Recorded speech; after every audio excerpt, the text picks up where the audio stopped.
Government ya NRM ekijombo ebembezi bwihanga n'ekiteekateeko ekyo kwiha abantu enyuma okukira munonga abantu abaye batafirweho mu by'obwebembezi. Eki government ekakihamisiriza yakiteeka omu mateeka g'ihanga omwaka gwa 1995 omu kyayesirwe affirmative action. Omubabire bari abokuganyirwa omu iteeka eri harimu eminyeeto abakazi bakiri enju abaine oburema aha mibiri yaabwe hamwe n'abandi. Leaders naddala b'eminyeeto bagirizeho korora abantu baabo, for example nka youth councillors bagirizeho konka nyowe nkanye Salome enteekateeka yangye aba abantu abitukuronda haiguru ba MPs bitu naddala ba youth tukuheza kubaho bururu. Most of the times nibafocusinga aha constituencies zaabwe zibakuza kurondamu bururu. Uganda ekasharamu ebyanga bina harimu oburengero rw'izooba, burugwizooba, Uganda y'amatemba hamwe na Central Uganda, kandi ebyanga ebi biine abanyeshenjera barikubijwekera omunyeeto mu parliament. Turikubura yakire kakye kugaruka omu bururu bw'eminyeeto nkata ya West TV turundiine ebiteekateeko eby'eminyeeto nanga nabo ababiraho abebembezi b'eminyeeto okuteera tooki yaba abebembezi aba hiine barikubakorera ebirukwata aha byanga byabwe barikujwekera.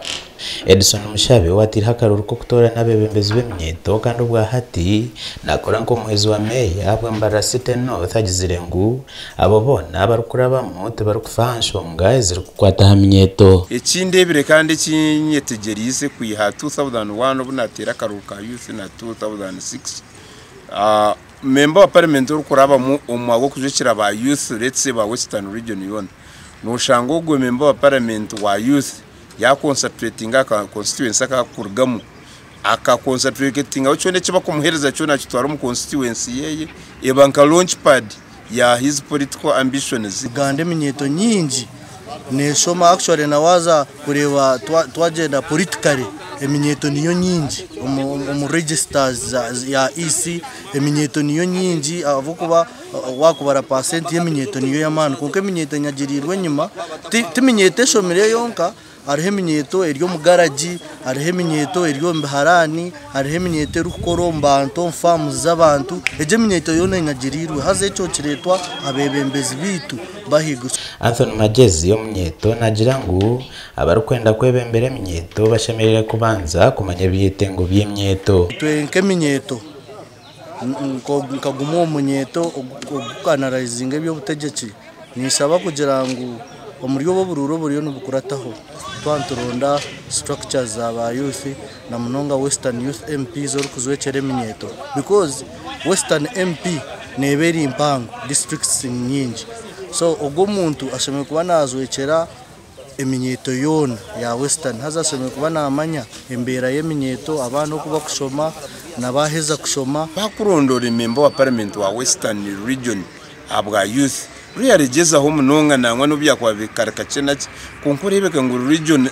nka district zone zo kuvekera zona terisi zagira kuzafuna mukubara bakweneze enkuko mutwaro gumu utasito mu constituency yawe yongo nangwa buri district nangwa giherezo hakora giherezo dene constituency twarera yandisha yakonka bafuniwe. Joshua Kandwa naho wanyigira munongo mu bwebembezi bw'eminyeeto aine enteekateeka kugira ngo eminyeeto mu bwebembezi n'emwe mpango y'ihanga erikwenda kugenda omu misho. Ni eje abakulembeza bitukuteekayo nkabire nyonkanye ninteekateeka omukyanga ekito ekibakurugamu bakabire nibarwana munonga kuranga omunyeeto oguri ahansi kandi mazima tushomere kubiya kwenu kubi bakabire mbabanza kurwana hagira kona kiza kona ka chance kona kiza bakabanze kuronda itwi abe cyanga ekiturumu babanito bahereza karumo.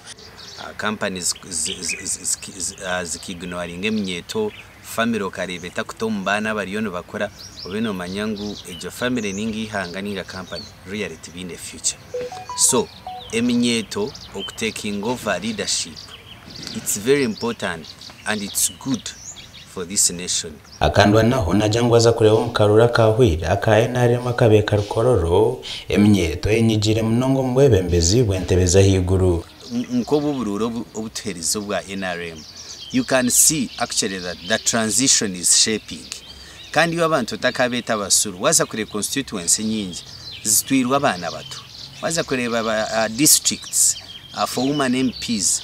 There are many young girls that are taking those positions. Waza kureba sek nkeje jireho hagiremo abantu bakiri ab'imyaka mito 50 and above. Akandwa naho nabona ikerezana n'entekateka y'abari kugira ngo abebembeza bari kutoranwa tubahire entekateka yarwanyisiriza. Nicyo cyo kurebera, for example waza kureba nkaba youth MPs nabatandika bakuru representing a region, so bakiza parliament bakujekere eminyeto one term oreba nubwo akaba ariyo parliament ajekire eminyeto ushanga amani ariyo nagata on a certain constituency, which is very good. So noreba ngu eminyeto kumukuchereza leadership yo egumane yongero gukora ne transiting abantu benda ngo mukarora karukije k'eminyeto batora n'abebembezi abarije kubakorera nshonga zabo kandi ubwa hati abantu 20 bayorekere kitekateko cyo kwenda kwesimba hante byo kujwekera eminyeto ya burengero izoba mu parliament. Adolphe Ayoreka, Tayari West TV, Agenshonga.